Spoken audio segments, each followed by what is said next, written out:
দাঁড়ান ভাই, একটু খেয়াল করে রাস্তা চলুন। এটা কোনো ট্রাফিক পুলিশ নয়, এটা হচ্ছে সরাসরি মৃত্যুর জাম।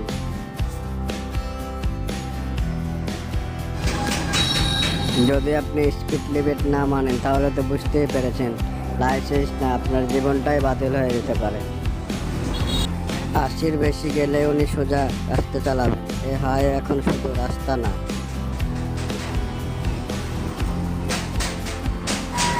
এটা এখন সরাসরি জমের শর্টকাট রুট। তাই সবসময় বলি ভাই, সাবধান ভাই, গতি কমান, জীবন বাঁচান, আপনি সুখে থাকুন এবং আপনার পরিবারকে সুখী রাখুন। উনি শুধু স্পিড লিমিট চেক করবেন না, আপনার জীবনের আয়ের হিসাবে চেক করে নেবেন।